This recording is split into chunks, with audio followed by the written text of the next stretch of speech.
I feel like everyone is just trying to not address the dolphin in the room. He really is a an incredibly vulnerable pick, huh?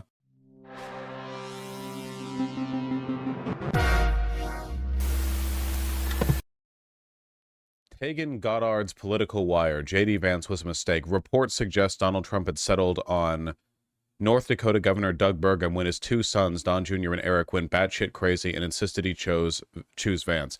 How is this? What?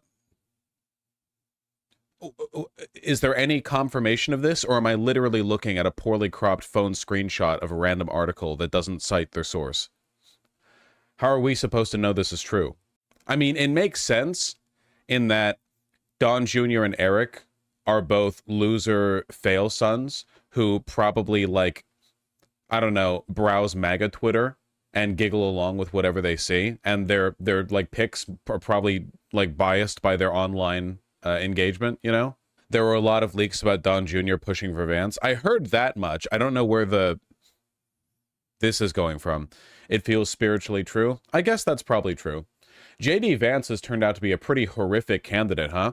In an election that might end up getting decided largely on Roe v. Wade, J.D. Vance fucking despises women. Like, he really, really, really hates women. Which, in fairness, that's kind of the conservative line. But I think there's a difference between old-style kind of like chivalrous misogyny, where the traditional reactionary line on women has been that of a kind of like paternalistic protector, like, oh yeah, women can't do these things, but it's our job as men to complement that role, versus the modern day incel Republican base of actually just hating women. You know what I mean? Like, I think there's a very, very big difference between those things. Listen to this crap. Have we listened to this? Saying is that we're effectively run in this country via the Democrats, via our corporate oligarchs, by a bunch of childless cat ladies who are miserable at their own lives and the choices that they've made. And so he's literally like the incel caucus representative. This is identical to the way they talk about women. You know, nobody else would defer to that kind of language. This was back when he was a senatorial candidate, but like, that's a wild thing to say, even if you were running as a Republican. Remember, the Republican line here is not supposed to be, we hate women. It's men and women are different and have different roles in society. That's like the official line. Now, in truth, believing that men and women are innately different and have different roles is functionally the same as hating women, because all the roles that women are meant to have are worse roles that give them less power. And the reason they have those worse roles is because they're presumed to be less intelligent or capable or less able to handle stress or authority or whatever else. So there's not, like, in practice, a meaningful difference, which is why so many, like, so-called chivalrous, you know, paternalistic misogynists also end up being virulent, like, hateful misogynists, you know? It's just kind of crazy to blur the line. Want to make the rest of the country miserable too. And it's just a basic fact. You look at Kamala Harris, Pete Buttigieg, AOC, the entire future of the Democrats is controlled by people without children. And how does it make any sense that we've turned our country over to people who don't really have a direct stake in it? He's actually defended this. I think, like, as recently as a few days ago, he defended the childless cat lady comment since it resurfaced and people were making fun of it. Because again, like, he has very bad political insight. Dude, there have been like a ton of leaks, man. They're not even leaks, really. It's just, the problem with J.D. Vance is that he's just like a guy who browses Poll, and he's gone on a bunch of shows and podcasts. You're not going to believe what came up recently, but here's him on the Charlie Kirk show saying that childless adults should pay more in taxes, even though childless adults objectively use fewer government benefits because they haven't made children. I'll go back to something I said earlier about we need to reward the things that we think are good and punish the things that we think are bad. So you talk about tax policy. Let's tax the things that are bad and not tax the things that are good. If you're making $100,000, $400,000 a year, and you've got 3 kids, you should pay a different, lower tax rate than if you're making the same amount of money and you don't have any kids. It's that simple. I totally agree. I'll go back to watch the backpedaling if that ever gets proposed, and it's like, oh, okay, gotcha. So you know, the government should be actually giving money to single black women in the projects who have 8 kids, and they're like, whoa, hold on, we meant We meant white people. We meant like an imaginary demographic of people who are white and upper class and have a lot of children. You know, the demographic that doesn't exist. You know, we were referring to that group.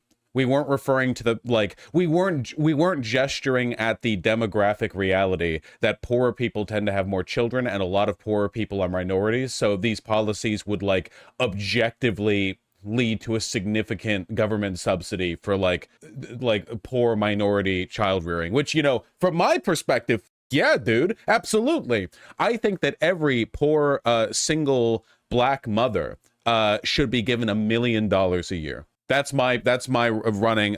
Give me Blorgia, okay? On my presidential run. I don't give a shit. Something tells me the JD Vance crew would not particularly care for that one.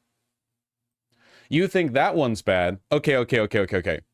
So this is just from today. Yesterday. This came yesterday. This is from, okay, pardon me if I'm forgetting her name. Amy Therese, that anorexic looking Nazi girl with the blown out like scene girl hair. You know what I'm talking about? The one who has like the MySpace tier profile picture. You know what I'm talking about? Where she looks pale as a ghost? No? Can somebody find her account? You'll recognize her when you see her avatar. She's one of those like post Red Scare Nazis who pretends to be left leaning but doesn't really anymore, you know? The one that looks like she's a corpse? Yeah.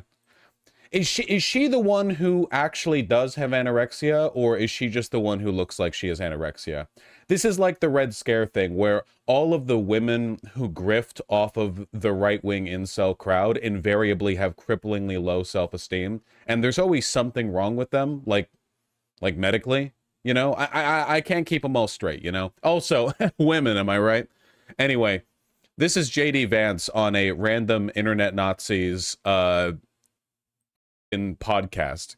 Okay, look, here's the situation. Let's say Roe versus Wade is overruled. Ohio bans abortion, in 2022 or 2000, let's say 2024. And then, every day George Soros sends a 747 to Columbus. That's right. Load. George Soros. Oh, here we go. This one. You've seen her, right? You've seen this profile pic. Red Bull, that's probably where she gets her calories from. Load up disproportionately black women to get them to go have abortions in California. Hold on. So he's on the podcast of a Twitter Nazi. Let's just break this down, okay? Real quick. Let's engage in some critical thinking and try to wonder, like, is this guy engaging in behavior becoming of a vice presidential candidate? 22 or 2000, let's say 2024. And then, every day George Soros sends a 747 to Columbus That's to right. load up disproportionately black women to get them to go have abortions in California. And of course, the left will celebrate this as a victory for diversity. That's kind of creepy. So again, it's literally just poll posting. Motherfucker is literally like just seamlessly imitating the rhetorical style and talking points of internet Nazis. That's it. It's only like the thinnest veneer painted over it to prevent it from just being like slur laden.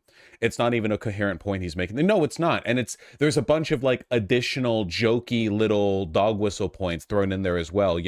Black women win for diversity, Soros, whatever else. And again, this is how internet Nazis talk. They don't own their points. They don't just straightforwardly make a point or a position, because so much of their arguments are couched in like Pepe posting, So much of what they have to say is like dropping dog whistles so obvious that everyone knows what they're doing. But when you say, hey, what do you mean by that? They get like, no, nothing, and they like pretend they're dancing around you playfully like a jester, when in reality they're just kind of like soiling themselves in the pool while everyone laughs. I imagine like he's only been the VP pick for a little bit, man. There's probably some really bad shit out there, Health justice is only exterminate working class black people. Jesus Christ. Is that the lady? Is it possible for a voice to be anorexic? Health justice is only exterminate working class black people. What the? How is it possible for a voice to have no fat in it? Jesus Christ. Yeah, the voice needs more iron. You need calories to speak. Yeah. Yeah, something like that that would be a really weird turn of events that could happen, yes. And it's like, if that happens, do you need some... Me when I'm on death's door. My last words to the Reaper. Sorry. Federal response to prevent it from happening because it's really creepy.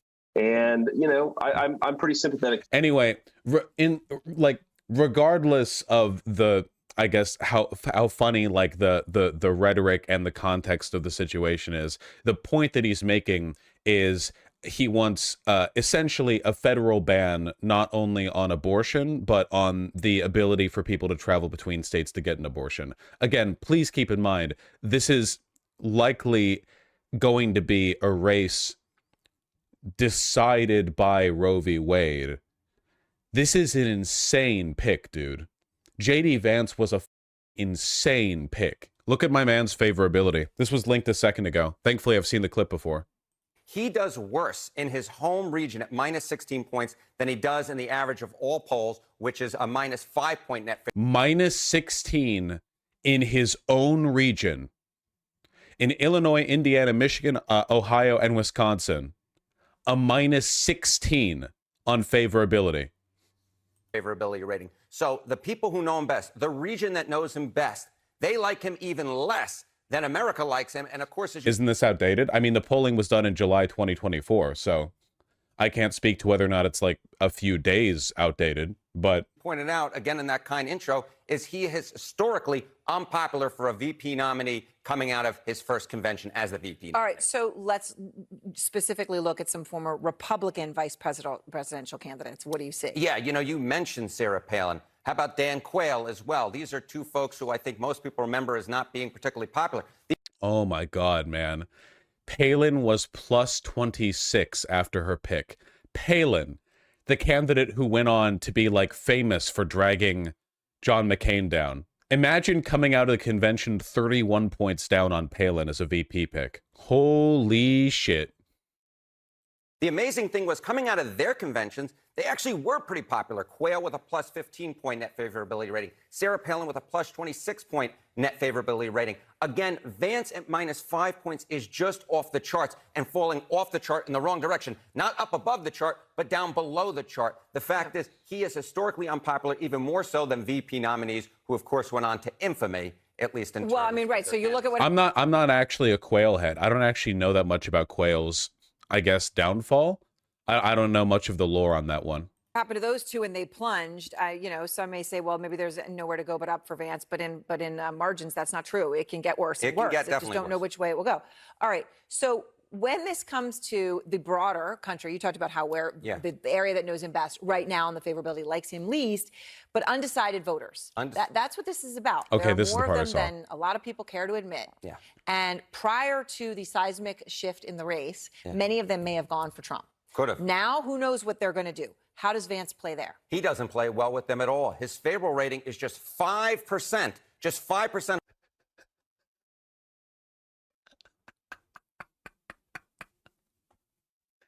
For undecided voters in the Harris-Trump matchup, only 5% find him favorable. Holy shit.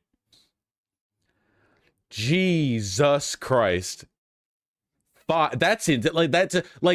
I feel like you could find more Republicans who like Obama than 5%. Like getting 5% of Americans to believe anything, only 5% is insane. This is fewer than the average number. This is a lower proportion than the number of people who know how to pilot nuclear submarines. I mean, my God, Jesus Christ.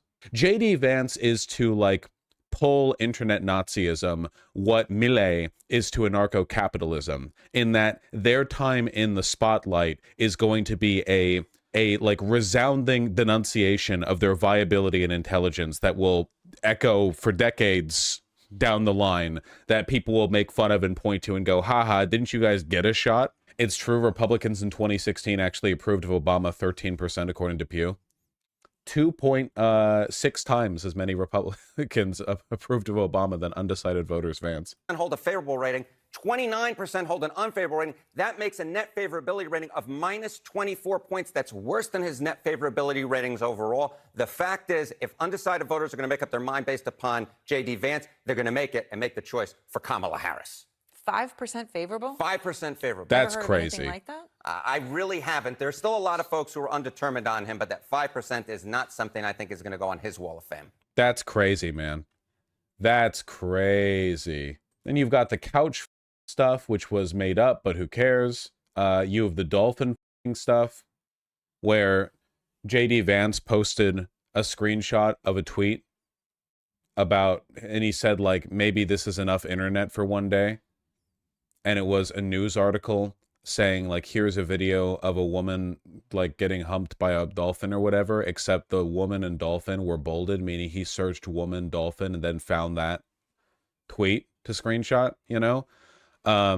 And you know there's, like, worse stuff is going to come out. What I'm waiting for is, because he seems to be kind of stupid, I'm waiting for someone somehow tying him to, like, specific poll posts, okay? It's going to be, like, some Q drop shit, where he, like, the day that he got accepted as a senator, someone on poll was like, hey, listen, I'm an insider for the movement, and I'm currently in the Capitol building. I'm going to make it happen, poll bros, or whatever. And you're going to, like... How bad of a fuck up would it need to be for somebody to somehow get that link to him? Pretty bad. Is it possible? Yes. It's BGL's DC connection. Benjamin, we've sussed you out. Is this real? Okay, again, people are making stuff up left and right. I don't know if it's real. Is this real?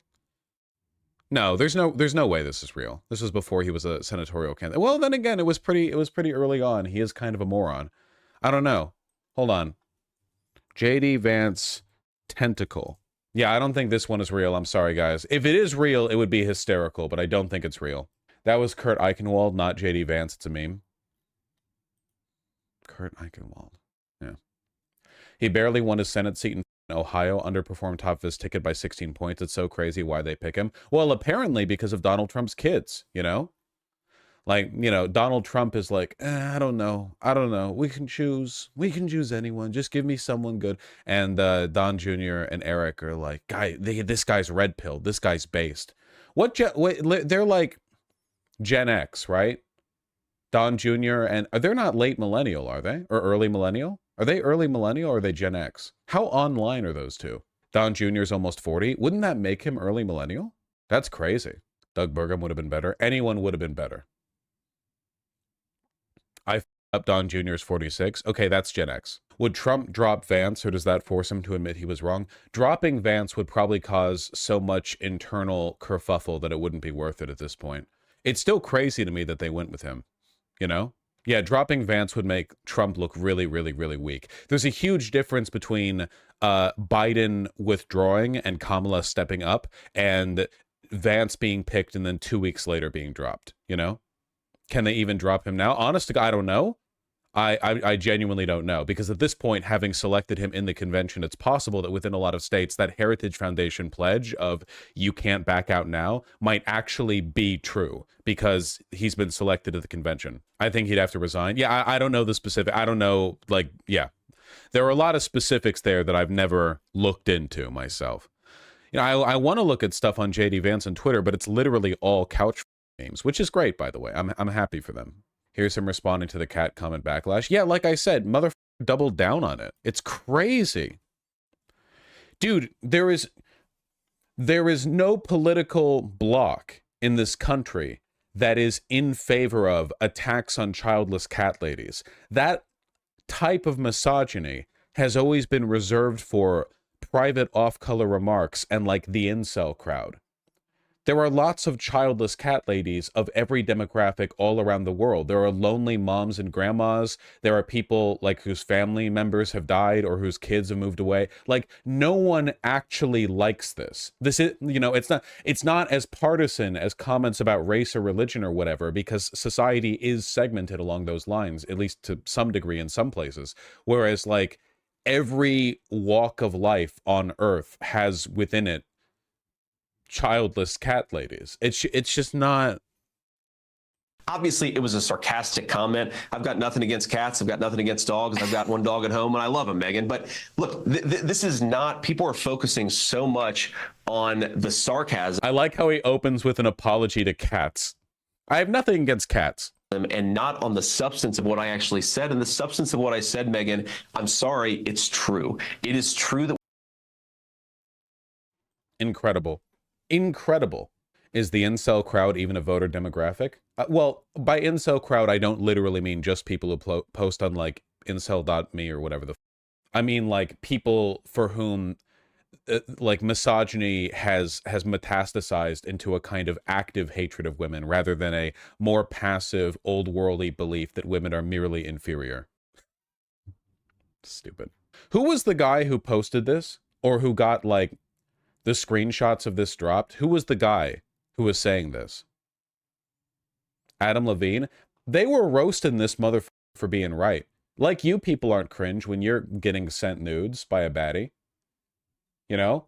Everyone's, oh man, he's like enthusiastic about seeing a naked woman. Damn, man. I didn't realize that was against the law now in fucking woke America. You have to get sent, now when you get sent nudes, you have to be like, wow. Didn't expect those from you. Looking good, though. Like a dispassionate motherfucker, like a fucking Blade Runner or whatever. Fuck you. Looking good. Would love to do stuff to that body. Fuck you. What's the point of life if you can't simp a little bit? Jesus Christ. What if this pick was a long-term strategy by Trump to lose the election, claim interference, and get another larger January 6th? That's it, folks. The larger of a margin by which he loses at the ballot, the larger the crowd for January 6th too, you know? So he's planning to lose by a lot, so he can say, we've been rigged against very bigly this time, and then the crowd gets even larger, you know? Now there's no juice for another J6. I've got really bad news, man. There's definitely juice for another J6. I'm really sorry. If nothing, the only bit of good news, if they attempt it again, is that because Biden is the president right now and not Donald Trump, if there is another J6, Biden actually does have the authority to shut that shit down really effectively. The president had, like, before Donald Trump was the president, now Biden is the president. He has an enormous amount of authority and, like, immediately handling security concerns. Can you imagine if they lose again and Donald Trump is like, on January 6th, we're going to have a rally by the Capitol, and like immediately Biden's like hitting the big red button that deploys the Lockheed Martin mech armor suits to the front of the Capitol building, you know? The gigantic red button that sends the like the Metal Gear to the to the Capitol steps. Yes, but do you really think Biden would shut it down? Why would Biden not put security there if there was another rally? Of course he would. Why wouldn't he do? There's no like, that's not even like a liberal incompetence thing, you know? The liberals were also trying to do that back on January 6th. He'll be too eepy? That might be true. That might be true.